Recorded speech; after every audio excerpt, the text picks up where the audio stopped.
রমজান কাজে লাগাও। রমজান সামনে, রমজান সামনে। রমজান আমার মুমিনের শ্রেষ্ঠ মাস। রমজান ইমানদারের অপেক্ষার মাস। রমজান মেহনতের মাস। রমজান মানে নিজেকে সাজাইবার মাস। রমজান মাসে আখিরাতের প্রস্তুতি নেওয়ার মাস। অতএব এটা ইনসাফ করো, এটা ইনসাফ করো। রমজানের জন্য প্রস্তুতি নাও।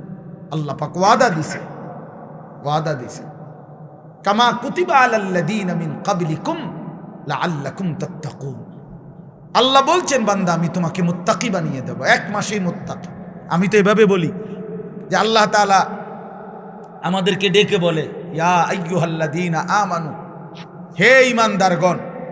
তো আল্লাহ তাআলা রমজানের শুরুতে বলে, হে ঈমানদারগণ। তার মানে তোমার ঈমান আমি নিলাম। নারে ডাক দিছে কেন? তো মানে তোমার ঈমানের পাসপোর্ট আমি নিলাম। কুতিবা আলাইকুমুস সিয়ামু কামা কুতিবা আলাল্লাযীনা মিন ক্বাবলিকুম, মানে হলো একটা মাস, রমজানের এই পবিত্র মাসে রোজার হুকুম, আমার বিধান মেনে চলো। একটা মাস কথাটা মানো, গুনাহ ছাড়ো, নেক আমল করো। আল্লাহ বলেন, আমি ওয়াদা দিলাম এক মাসের মাথায় 30 দিন অথবা সর্বোচ্চ 29 দিন, 31 দিন লাগবে না। ওয়াদা দিলাম 31-এ যাবই না আমি আল্লাহ, 30 অথবা 29-এ আমি আল্লাহ লাআল্লাকুম তাত্তাকুন, তোমার ঈমানের পাসপোর্টে তাকওয়ার ভিসা লাগায় দেব। তাইলে পাসপোর্ট এবং ভিসা যখন রেডি, ঈদের দিনে ফ্লাইট। ফ্লাইট কোন দিন? জান্নাতের ফ্লাইট, ঈদের দিনে ফ্লাইট। এজন্য হাদিসে আছে, ঈদের দিন আল্লাহ পাক রব্বুল আলামিন ফেরেশতাদেরকে ডেকে বলে, হে ফেরেশতারা বলো তো, কোন শ্রমিক যদি তার পরিশ্রম পূর্ণ করে তাকে কি পরিমাণ মজুরি দেওয়া উচিত? তখন ফেরেশতারা বলে, মাওলা, তাকে তার পূর্ণ পারিশ্রমিক দেওয়া উচিত, কারণ সে যেহেতু কাজ কি করছে, পূর্ণ করছে। আল্লাহ পাক তখন বলে, ফেরেশতারা তোমাদেরকে সাক্ষী রেখে বললাম, আমার ইজ্জতের কসম, আমার মর্যাদার কসম, আমার এই বান্দাগুলো আমার রমজানের হক আদায় করছে, আমি তাদেরকে তোমাদের উপস্থিতিতে সাক্ষ্য রেখে আমি আমার এই বান্দাদেরকে মাফ করে দিলাম। তখন ঈদগাহে দাঁড়িয়ে ঈদের নামাজের সময়ে ফেরেশতারা ডেকে বলে, হে ঈমানদার, তোমরা যারা রমজান আদায় করেছ, তোমরা যারা গুনাহ থেকে মুক্ত রয়েছ, তোমরা যাকির হুকুম পালন করেছ, আজ আমরা নিজ কানে এইমাত্র আল্লাহর দরবারে শুনে আসছি, ইয়া আইয়ুহান নাস ইন্নাল্লাহা কাদ গাফারা লাকুম। হে লোক সকল, নিশ্চয়ই আল্লাহ পাক, আমরা শুনে আসছি, তোমগরে মাফ করে দিছি। ফারজিউ রাশিদিনা ইলা রিহালিকুম, অতএব খুশি খুশি চিত্তে তোমরা ঘরে ফিরে যাও। যাও, ঘরে চলে যাও। আজরাইল আসবে, আজরাইলের হাতে ধরা দিয়ে আমার জান্নাতে চলে আসো। ইয়া আইয়াতুহান নাফসুল মুতমাইন্নাহ ইরজিই ইলা রাব্বিক রাদিয়াতাম মারদিয়াহ।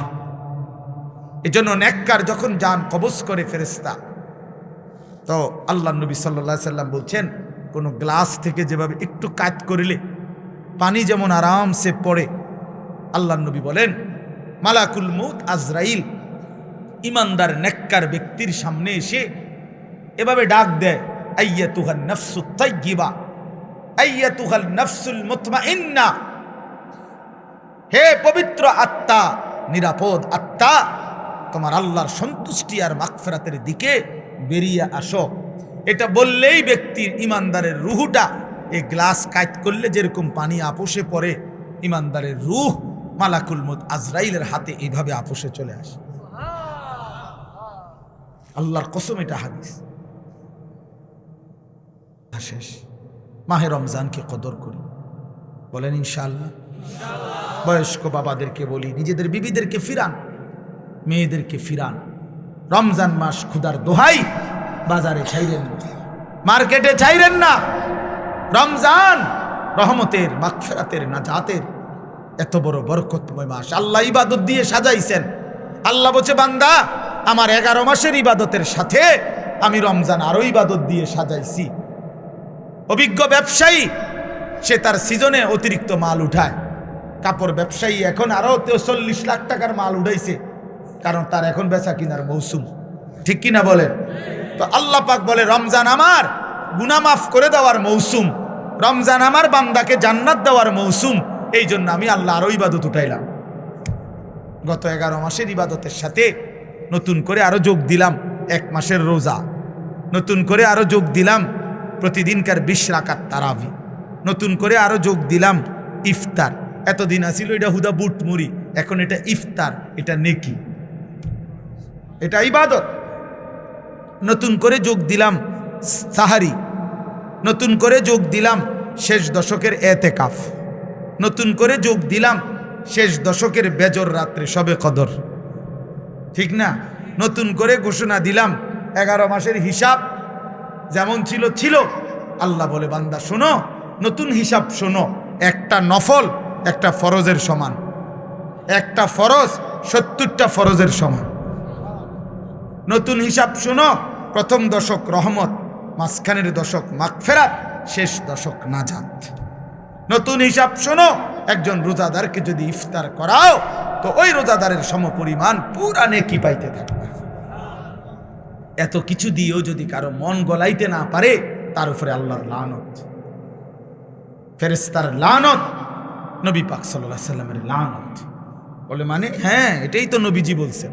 ওই যে রমজানের লাস্টে আইসা জিব্রাইল বলে গেছে নবীজির কাছে, ইয়া রাসূলুল্লাহ, যে রমজান পেল, এত সুযোগ, এত নেকি, এত অফার, তারপরও যে গ্রহণ করলো না, তার উপরে আল্লাহর লানত, ফেরেশতার লানত। নবীজি বলছে আমিন, হ জিব্রাইল, আমি মুহাম্মদেরও লানত। এজন্য মনে রাখো ছেলেরা, রমজান মাসে যারা নারী দেখবা, ছবি দেখবা, উলঙ্গ দৃশ্য দেখবা, নামাজ পড়বা না, সেজদা দিবা না। আর যেই সমস্ত মহিলা রমজান মাসে বাজারে মার্কেটে হাটে ঘাটে শুধু জুতা শাড়ি গহনার জন্য ঘুরবে, ওইগুলারে বইল যে তোমাদের উপরে আল্লাহর লানত, ফেরেশতাদের লানত, নবী মুহাম্মদের লানত। খোদার গজব পড়ুক, খোদার লানত, আল্লাহর লানত। এই জন্য আমরা সিদ্ধান্ত নেই, ঠিক আছে ইনশাআল্লাহ? আল্লাহ তাআলা আমাদেরকে রমজানের আগে আগেই রমজানের প্রস্তুতি নেওয়ার তৌফিক দান করেন। আজকের এই বরকতময় মাহফিল আল্লাহ তাআলা কবুল করে নেন। সকলের এই সম্মিলিত আয়োজন, যে যেভাবে অংশগ্রহণ করছেন, ভালোবাসা দিয়েছেন, দান সাদাকা সহযোগিতা করেছেন, আল্লাহ সকলকে উত্তম বিনিময় দান করেন। আমার ওস্তাদে মোহতারামের মাদ্রাসা অষ্টগ্রাম বাজার হাফিজিয়া মাদ্রাসা আপনাদের সকলের ভালোবাসার মাদ্রাসা, আল্লাহ কবুল করে নেন, আমিন। সুবহানাল্লাহি ওয়া বিহামদিহি, সুবহানাকাল্লাহুম্মা ওয়া বিহামদিকা, আশহাদু আল্লা ইলাহা ইল্লা আনতা। আলহামদুলিল্লাহ রাব্বিল আলামিন। দোয়া হয়ে যাবে, এখনই দোয়া হবে। বসেন 1 মিনিট। আমাদের এই মাহফিল করতে গিয়ে তো আপনারা জানেন অনেক সহযোগিতার প্রয়োজন হয়েছে। আপনারা যে এতক্ষণ বসে রয়েছেন, আলহামদুলিল্লাহ আমরা শুকরিয়া আদায় করি আল্লাহ তাআলার কাছে। এবং আমার বাবা অনেক দূর থেকে আসছে, মুসাফির দোয়া করবে, দোয়া কবুল হবে ইনশাআল্লাহ। আর আমরা যেভাবে ব্যবস্থাপনা করা উচিত ছিল সেভাবে তো করতে পারি নাই, ইনশাআল্লাহ তোমার দৃষ্টিতে দেখবেন সবাই। বিশেষ করে আমি আমার বাবার কাছে অত্র এলাকার সকল মানুষের জন্য দোয়া চাই, আর সকলের পক্ষ থেকে